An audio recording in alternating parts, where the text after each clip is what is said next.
What seemed like an ordinary Thursday morning at the 5th Division military base suddenly turned into a stage of unexpected emotional panic. Park Jimin, the usually cheerful and energetic BTS member, was rushed to the military hospital in critical condition.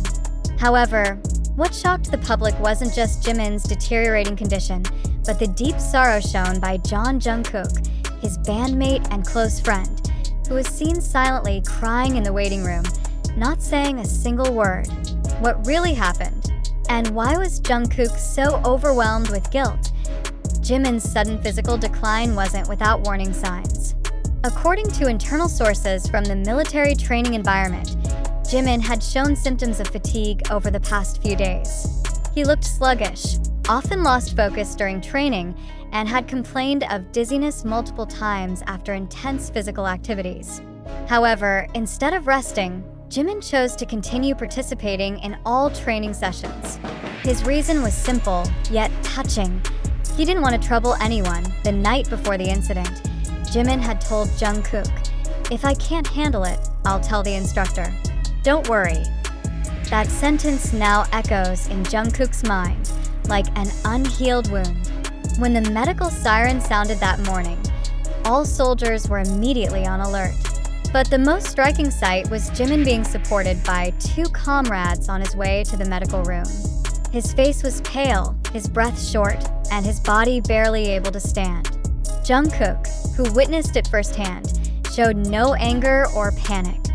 Only silence enveloped him, but his eyes held a storm.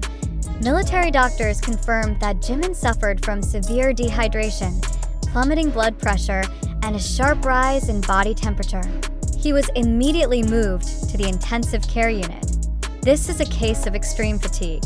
His body signaled him to stop, but he kept pushing, said one medical staff member who declined to be named. What was even more heartbreaking, despite his condition, Jimin asked the staff, "Will Jungkook be okay if I rest?" Meanwhile, Jungkook refused to return to his barracks. He remained in the waiting room, silently sitting across from the treatment room door. No order could make him move, even when asked to undergo a medical checkup. He only nodded slightly, his eyes vacant. His focus was only one, Jimin. When finally allowed into the treatment room, Jungkook didn't say a word. He just sat by Jimin's bedside, held his hand, and occasionally wiped away silent tears. To a medical staff member who approached him, Jungkook softly said, "I failed to see what was right in front of me. I believed too much in his strength, forgetting he's only human." The situation prompted an immediate response from 5th Division Commander, Lieutenant Colonel Jimin. He immediately ordered a review of the training schedule and physical intensity for all soldiers, especially those from celebrity backgrounds.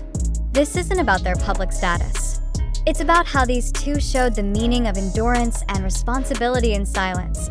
He said before the entire unit. Cheers and applause erupted in support of the decision. Yet Jungkook remained seated outside the treatment room unmoved. Attention was no longer just on Jimin's condition, but on the stark change in Jungkook, an idol once known for his cheerfulness, now visibly fragile and emotionally shattered. Big Hit Music, the agency managing BTS, has yet to release an official statement regarding the incident. No posts, no clarifications. This silence only adds to the panic among ARMY, BTS's famously loyal and protective fans. Speculation is rampant across social media, from TikTok to Twitter, with emotional theories stirring public sentiment. Several fan accounts claim to have seen Jungkook sitting in front of the medical room, fully dressed in military uniform, his head bowed. A short video clip even showed someone resembling Jungkook wiping tears while hugging a staff member. Though there is no official confirmation, the video went viral and sparked debate. Is this real, or just a dramatic narrative too easily believed? A HYB representative reportedly contacted the military privately, asking that the conditions of the two BTS members not be separated. Make sure they recover together. Don't separate them now, said an internal agency source who wished to remain anonymous. A nurse who asked if he wanted to return to the barracks to rest. Jungkook's answer was short, yet touching. My training is here, next to him. There was no hesitation in his voice. Only pain, responsibility, and love hidden in the silence he showed. Now, Jimin remains under medical observation. Doctors stated that if recovery goes well, he may begin light training in the next 2 weeks. But only time can tell whether the recovery will go smoothly and whether Jungkook can ever truly forgive himself. Yet amid the overwhelming public sympathy, one big question must not be ignored. Did all this really happen? Or is it just an emotional narrative crafted to draw attention? And further, if this is merely a construction, then we must ask, who created it, for what purpose, and why are we so easily moved by this story? In this fast-paced digital era, where information spreads in seconds and virality becomes the most valuable currency, we as information consumers carry a growing responsibility. The story of Jungkook silently crying in a hospital room, of Jimin refusing to rest so as not to burden others, it all touches the heart. But how far can we trust it without official confirmation? So far, none of these shocking claims come from fully verifiable sources. The video allegedly showing Jungkook crying could have been taken at a different time and in a different context. The emotional quotes attributed to medical staff or Jungkook himself, do they truly exist? Who witnessed them? And why are they only speaking as anonymous sources? Are we too easily moved by narratives designed to stir our emotions? Are we more drawn to heartwarming drama than to verifiable truth? And more importantly, who benefits from the spread of the story? Take a closer look. Ever since the news spread on social media, BTS's name has once again dominated trending topics across platforms. TikTok is filled with emotional reactions. YouTube is flooded with speculation videos and conspiracy theories. On Twitter, thousands of threads are built from fragmented, uncertain narratives. Many online media outlets even replicate the story for clicks and traffic. Is this purely a form of fan love? Or are we witnessing another form of emotional marketing wrapped in sympathy? No one denies that Jungkook and Jimin are very close.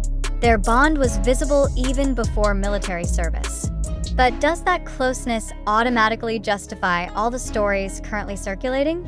The fact that most of this information comes from social media, which often lacks journalistic verification, should serve as a red flag for us all. Let us pause and ask, are we becoming victims of an emotional narrative unconsciously built by the fan community itself? Why is there not a single photo or video confirmed by official sources showing the mentioned events? Has their agency, Big Hit Music, chosen silence to protect privacy, or because the story isn't worth confirming? In a world where a celebrity's image is vital to maintain, it's not impossible that stories like these are used as reminders of idols' humanity. When performance schedules are halted by military duty, when they're absent from the public eye for 2 years, stories like these can serve as emotional bridges between idols and fans. But if that's true, the question is this method ethical? More than that, if the story turns out to be false, what is the impact on the public? Do we feel deceived, or will we still choose to believe it because we want to? And if we choose to believe something that might not be true, what does that say about our ability as a society to distinguish fact from sensation? This is the time to reflect. Behind every viral news story, behind every heart-touching tale, there are critical questions we must ask. Who is the source? What is the purpose? Is there concrete evidence? Are we reading news or being drawn into a cleverly crafted scenario? As readers, as fans, as digital citizens, we must not remain passive consumers. We must become active readers who are skeptical and reflective. Not everything that touches the heart is the truth, and not everything silent is without intention.